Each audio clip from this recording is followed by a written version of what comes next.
We are looking at multidisciplinary approaches. And, somebody working in agriculture technology has to be an expert in one of these fields. You also need to understand the language of the other team members who could be from other disciplines, which can gain useful information. Going on to the talks, as I said, we will have 15 minutes for each speaker. I suggest that we have the continuous flow of presentations. And then if you have questions, please hang on to them, because I propose to keep at least 10 to 15 minutes towards the end for an interactive session. So starting with Dr. Rajiv Varshney. As I mentioned, he is one of the trailblazers in the country. He made genomics and computational biology an integral part of genomics program. He built a very fine institute or a department of genomics at ICRISAT, and a team, a collaborative team, a multidisciplinary team which was very productive. He has moved from ICRISAT. He is Professor of Food Futures Institute in Murdoch University, Australia. He is serving India and the humanity as a professor in Murdoch University. Rajiv, the floor is yours. Thank you very much and very good afternoon to everyone. Thanks to Dr. Krishna Ella and Dr. Narayan for organizing this session, for chairing this session. I feel very privileged to speak in the session where we have the Star Wars, and so we will be talking about the different technologies, and so nice to see many seniors, mentors and friends in the hall. So as Dr. Narayan mentioned, for the last 20 years or so, I have been working in the area of decoding the genomes. Because for plant breeding, or when we talk about the enhancing crop productivity, it will be really important to understand the genes, and we can do it in easiest manner if we have the genome sequence in our hand. This is one part. The second is, as Dr. Narayan mentioned, that how to make the impact. So now I will try to show some examples that what we have been doing during the last 20-25 years, when I was working in Germany, then in India, and now in Australia. Next, please. So before that, I would like to pay my tribute to Professor MS Swaminathan, and this is really an honor for me that I have been knowing him since my PhD time. Then I continue to follow, to interact with him when I was a postdoc in Germany, and then I started to have a lot of interaction when I worked at ICRISAT. Used to visit MS Swaminathan Research Foundation, used to invite him to ICRISAT. So I would like to say that, and even when I moved to Australia, I continue to remain in touch with him. So I would say that his mentorship, kindness and unwavering commitment to science, societal goods have profoundly shaped my professional journey. And I believe that Professor Swaminathan may no longer be with us in person, but his vision lives on in every field we cultivate, every genome we decode, and every life we strive to uplift. We shared some of these experiences in one of those biographical memoirs of the Royal Society. Next, please. And I would also like to mention that now today we are celebrating his centenary anniversary, 100th anniversary. I had a privilege to participate in many of such functions, and I would like to mention about his 90th birthday, when we celebrated in 2015 in Chennai.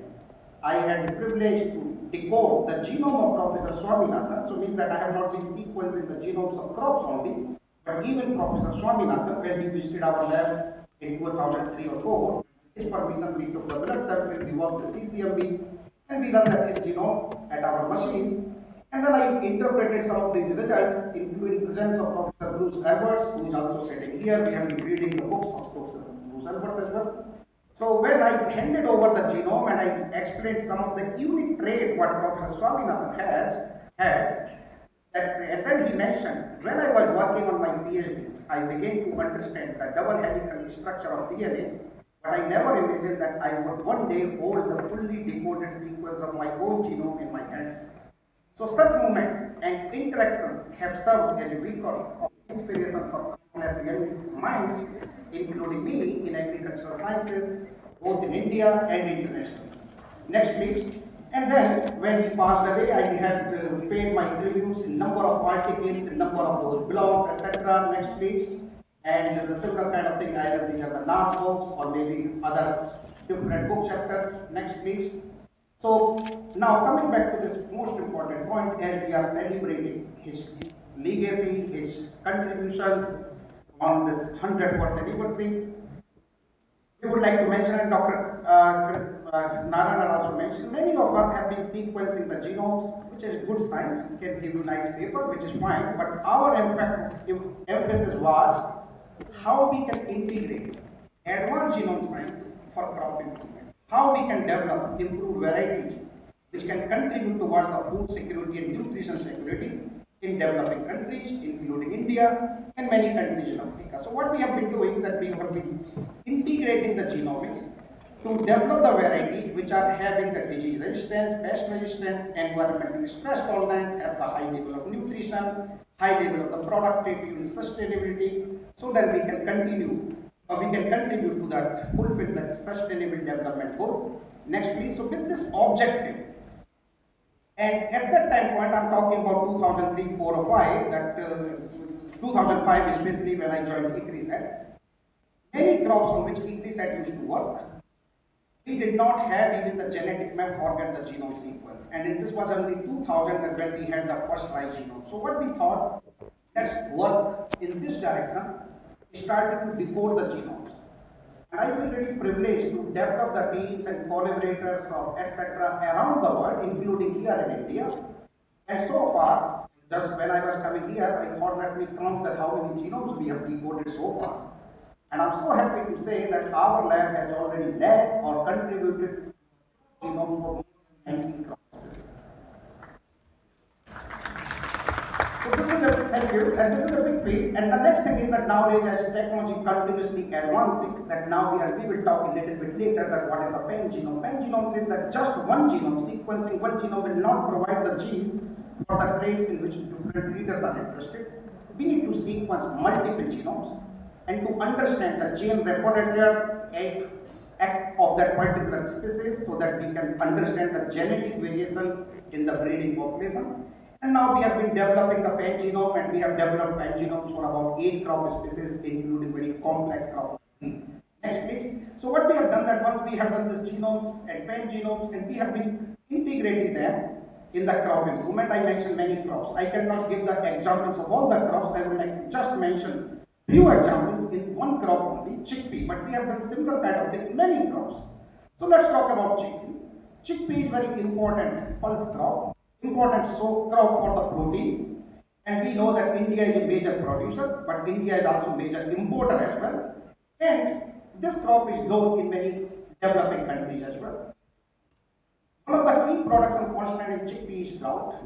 So we wanted to understand that can we identify the genes which confer the tolerance to drought, and then can we develop the drought tolerant varieties or even for some diseases like fusarium wilt, ascochyta resistance varieties. So instead of starting from the smaller side, we thought let's start to think from the bigger side, and then we will see that how many varieties, how many genes we can understand. Next please. So what we did that we started to go in the systematic manner. Next please. So what we did in 2013, we sequenced one chickpea genome, ICC 4958, CDC Frontier, etc., and many colleagues from India as well, including Dr. Professor K.C. Bansal and many people from ICR organization, they were part of that one. Anyway, we decoded the first genome of chickpea in 2013. After that, we moved to sequence around 100 chickpea varieties which were released during about 10 different countries for about 40 to 60 years. Then we moved to the next step and we decoded the genomes of about 429 chickpea lines, and they were collected from the different traits, and we did extensive phenotyping for drought and yield related traits. Next please. And then in ICRISAT gene bank we had around 20,000 exons, and based on the genetic diversity, next please. कहाँ सो जाते हैं? Can I have the next slide please? So anyway, so based on the genetic diversity, we selected a smaller set of the chickpea which was about 3,000 lines, and we have completed the genome sequencing of those 3,000 chickpea lines also. Can I request to move to the slide please? Is there anybody there? Can we have the next slide? Anybody in the audio visual room? सो गए का भाई? Slide start. So that's what I was trying to say, that we continue to have this kind of work, and then when we did the sequencing of 3,000 chickpea line, which is a huge work, we just did not sequence, but rather we phenotyped this thing also at 6 different locations for 2 different years, and we have done these things at different locations here in India, but also in Kenya and Ethiopia, etc. So this was a huge work that once you are having these kind of genome sequences, and then we can do, and then furthermore, we moved one step further and we have sequenced more than 10,000 chickpea lines. And this is not chickpea, but across that all the different crops. I am not aware with any crop where people have done the whole genome sequencing for 10,000 lines so far. So, but we have demonstrated this. Rajiv, is this the slide you want? Thank you. So on the left hand side, as you can see, that this was the sequencing thing on the 3,000 chickpea lines.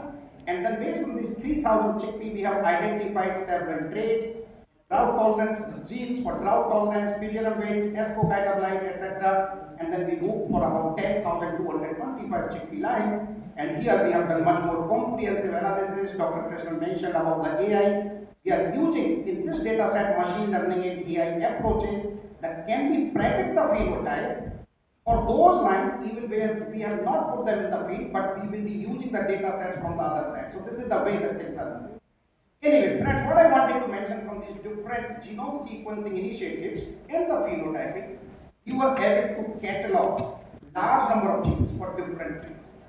The next step is, as Professor Swaminathan's legacy, is that how we can take this science, that this is not science, it's not just discovering, science is also delivery, how we can take to the next step.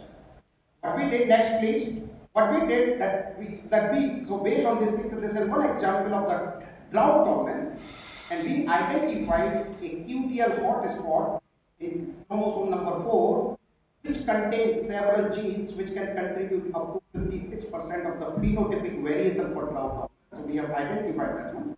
And next step is, next please, and then what we started to do, we started to work with the breeders, with the breeding program at ICRISAT, here in IRI, in IIPR Kanpur, in many state agriculture university from Karnataka, from other states also. And we started to introgress this QTL hotspot in leaf chickpea varieties to demonstrate whether this QTL hotspot can enhance the drought tolerance. And as in India and many other countries, you are having very rigorous varietal release pipeline. You always need to test your products with the best check what you are having at that time point. So we continue to work in this direction. Next please. And I'm so happy to mention that even drought, which is very complex trait, some of these lines, and they are now grown by the farmers, smallholder farmers, and these farmers, they are growing the varieties and harvesting up to 27% higher yield than their topmost check. So this is the power of the genomics, integration of genomics in the breeding program. Next please. And not only this thing, in the case of India, we were working with Bill and Melinda Gates Foundation. We have demonstrated, delivered such kind of varieties in Ethiopia, Kenya, Tanzania, where we were having around 24% higher yield advantage, and they are grown by the farmers. Next please. And this is not the question of only just drought tolerance. We have delivered the several varieties for the fusion of wind resistance. For instance, this first variety, Annigiri, very popular variety in Karnataka state. This became susceptible for fusion of wind. And we have improved this variety. One of those breeders, Dr. Mannu, started to call that variety the Super Annigiri. And now this is delivering around 2 tons per hectare. So this kind of thing, now we got this variety for fusion of wind and escocytobline, etc. Next please. So this is, and then we have documented some of these results in that FAO document book as well, that is that how this kind of research has been successful to impact smallholder farmers in India, Ethiopia, Kenya and Tanzania. So this is a success story, and this I just wanted to give the example, next please, only for chickpea, but we have done similar kind of work in many other crops. Next please. Yeah. So now, go one step, go one slide back. One slide back please. Yeah. So now, with the objective that how we can take this, so next thing was that the delivery of the product, etc. Okay. So I will finish this thing in the next 3-4 minutes. Thank you. So what we did, that we had one project, Tropical Legumes project, funded from Bill and Melinda Gates Foundation, and this project we wanted to do the upscaling of those kind of research. Next please. And here, this project ran for about 12-13 years in 13 different countries in Africa, India and Bangladesh. Next please. And a result of concerted efforts with large number of partners, This project delivered around 304 improved varieties, 4.9 million ton grains, and some analysis indicate, and I will talk about this thing, that this project delivered about $12.6 million value for the grains and touched the lives of 22 million farmers. Next please. And we have documented all these results in the different books and articles, etc. Next please. And another analysis from the University of Washington Evans School Policy Analysis and Research, they have documented, they analyzed this project has the return on investment on rate of the 16. So investment of $1, you are having the output of $16.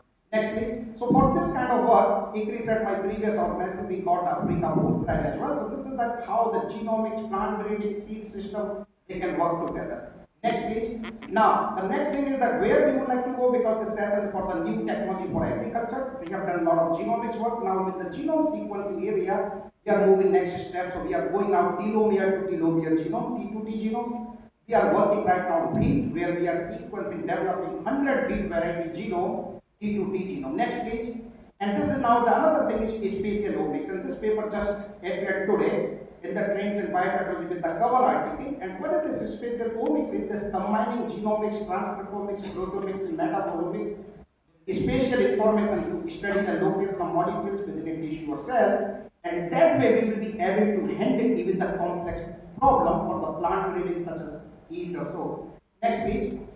And now, in some of the other projects in Australia, we are working. Now, phenotypic, genotypic, this is great, but now we are using the simulation-based model, we are using the AI approaches, and we can working that how we can improve. Next, please. So, in summary, my belief is that we can have the fast-forward breeding framework where we can use the haplotype-based breeding, genomic prediction approaches, AI-based integration approaches, and genome editing, for which Professor Bansal is going to combine together with the speed breeding, and then we can deliver the varieties in faster manner and precise manner. So this is, I would like to close my presentation. Next please, with these closing remarks.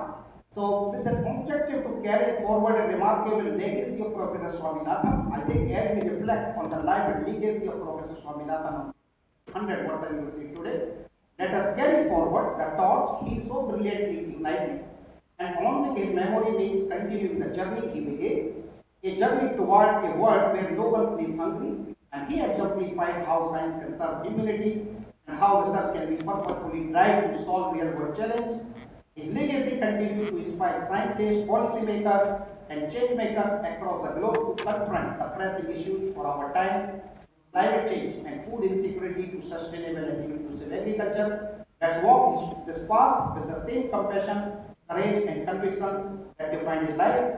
Thank you very much. And next please. And with these words, I also would like to thank MSSRF and especially Soumya ma'am for inviting me to this meeting. Thank you. Thank you, Rajiv. Please put your hands together for